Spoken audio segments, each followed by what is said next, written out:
kuko hari abantu benshi babayeho ari nk'abizera n'abizera nibyo, ariko babayeho ubuzima bw'akajagari, bagasaragurika baja hariya na hariya, ariko bakabandanya batura bavuga ngo nabo mu butumwa abizera b'umwami Yesu Kristo, bakabandanya bakora ibintu bashatse, murabe akaba ari akajagari mu mwuzuro, bakizera bakavuga bati ibyo ntacyo bitwaye, nzokora ibyo nshatse, hanyuma nihagera igihe nkabona yuko bene data bagira bahindurwe, aho nzoca nza nce nitunganya.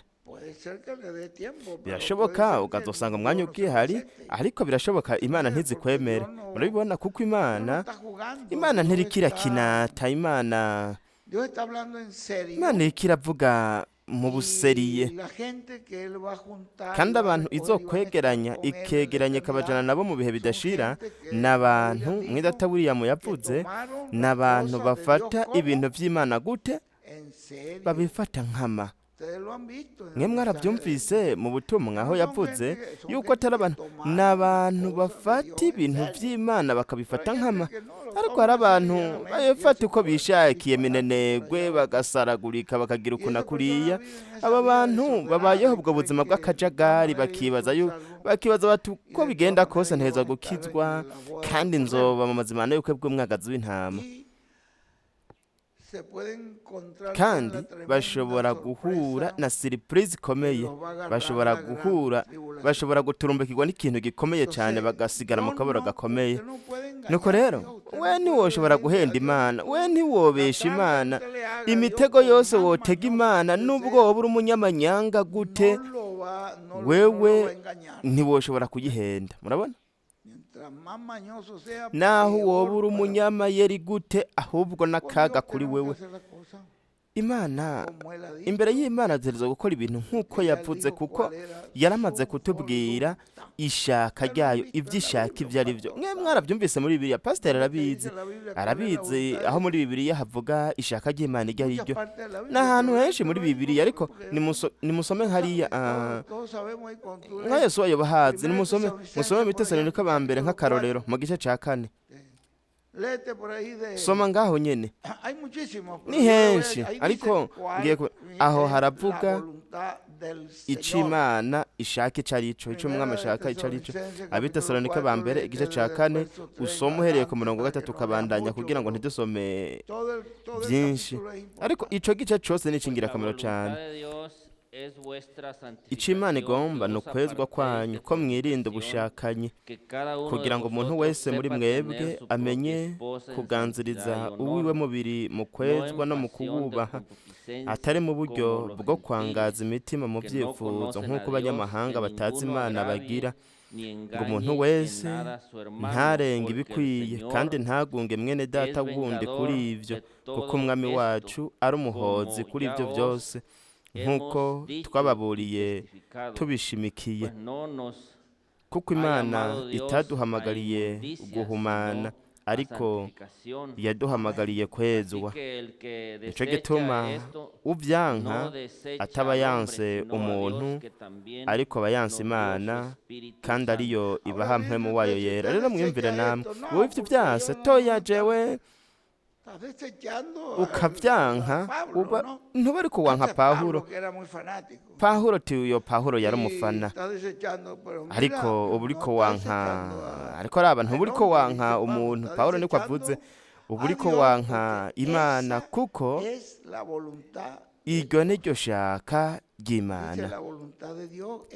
Avuze ngo ishaka ry'Imana niryo, kandi bisome yavuze ngo ivy'Imana ishaka, abashaka gukora ibyo Imana ishaka n'abantu bahimbara umwami, abo nibo bashaka gukora ivy'Imana ishaka.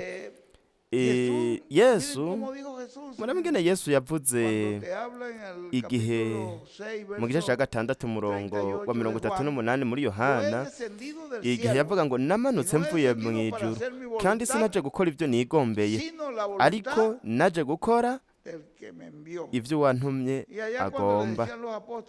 Kandi igihe abigishwa bamubwira bati mwigisha raba ntiwafunguye, yavuze ati oya, indya zanje, Yohana 4:34, indya zanje no gukora ico wantumye agomba no guheraheza igikorwa ciwe, izo nizo ndya zanje. Nuko rero sinoshobora gufungura ntaraheza gukora igikorwa uwantumye agomba. Indya zanje nizo, nuko nkora ibyo agomba. Nuko rero we ubonye ko Yesu n'umuntu mu by'ukuri yari umwizera shikamye, niwe yavuze ati mwami mfasha nkora ibyo ugomba, atari ibyo jewe ngomba ariko ibyo wewe ugomba.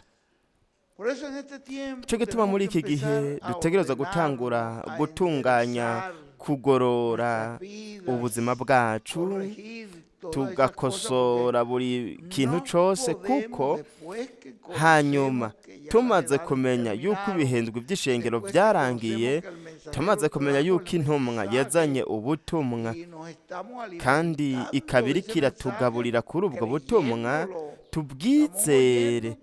Turiko turabwumva ariko turiko tubwumva no kwizera, tubwumva n'urukundo, twizere ijambo ryose yavuze, ijambo ryose Imana iriko iravuga muri marayika, iryo yavuze, iryo yatubwiye.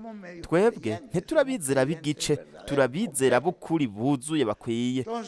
Nuko rero kino gihe ico nashaka ko twozirikana kugira ngo dutangure gushira mu rutonde, gutumbereza intambuko zacu, inzira zacu, nk'uko Pawulo yabivuze hariya mu gitabo, n'umurongo w'ingirakamaro cyane. Hoshobora kuba ari Yosuwa, harondere ni mu Abaheburayo harondere canke Aburahamu, Abaheburayo 12 niho hatubwira. Hoshobora kuba ari kuva ku murongo wa 12 ukabandanye, niho hatubwira ko naho nyene hasome ku murongo wa 12 naho 12.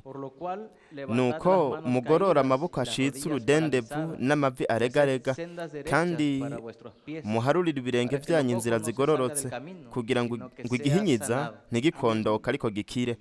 Tubandanye ntuhagarike, mukurikire kugirira amahoro n'abantu bose no kwezwa, kuko utegerezwa hazoraba umwami. Dutegerezwa gukurikira inzira.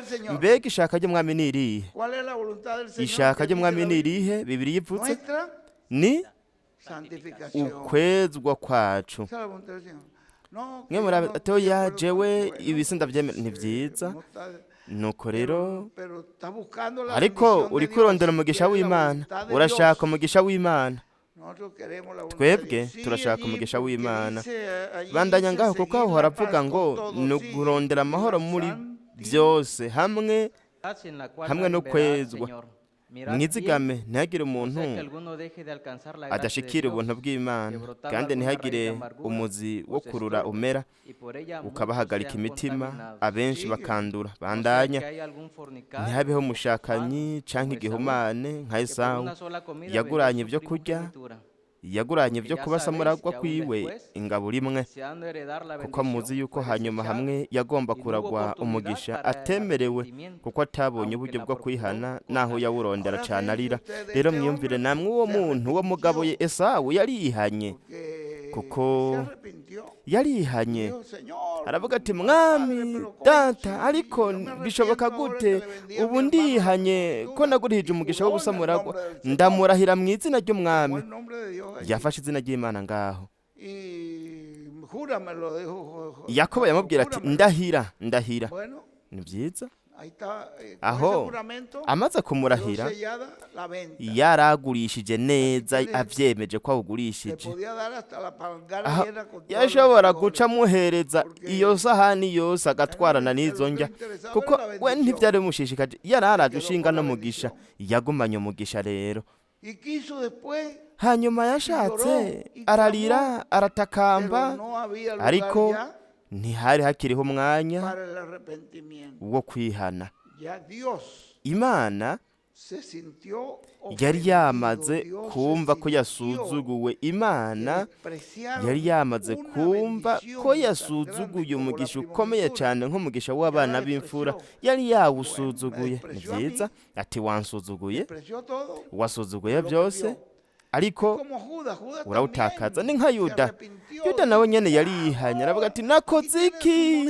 Ati tora amahera yanyu ndabasubije yose, nakoze ikosa, nakoze icaha. Ati twara ibyanyu. Yayahereje, yarayatereye abo baherezi. Ariko twe ntidukeneye ubu, wewe urazi co wakoze. Nuko rero niki nakoze? Toya jena na kimwe nsigaranye. Yaciye avyibuka, yarashoboye kwihana, ntiyarose imbabazi.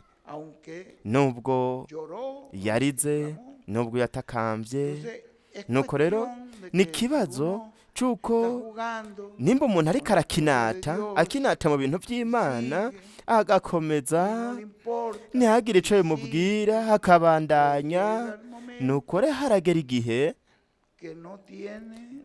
igihe ataba akironka amahirwe yo kuronka uwo mugisha ukomeye cyane wo gushobora kuba mu mazimano y'ubukwe bw'umwagazi w'intama. Kuko umumarayika ubwiwe yaravuze ati harahiriwe abatumiriwe gutaha ubukwe bw'umwagazi w'intama. Mwarabyumvise mwebwe? Kandi yaravuze ngo aya n'amajambo y'ukuri y'Imana. Nuko rero nimba twebwe dukunda uwo mugisha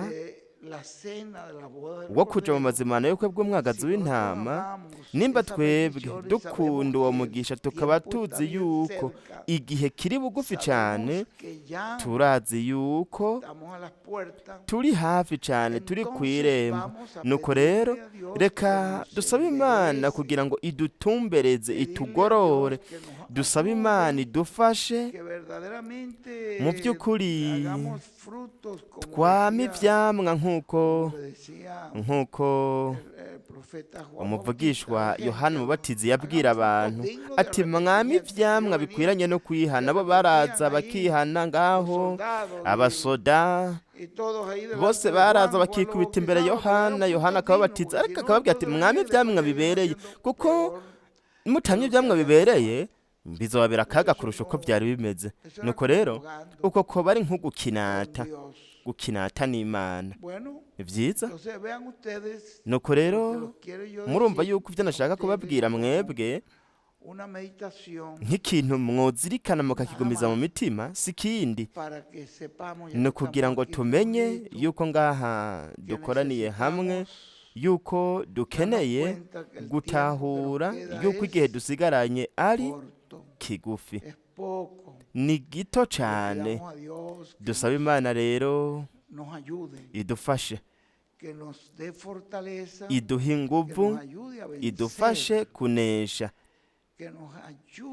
idufashe gukora ibyo ishaka, kuko we nanje turamaze kumenya ibyo Imana ishaka ibyo ari byo.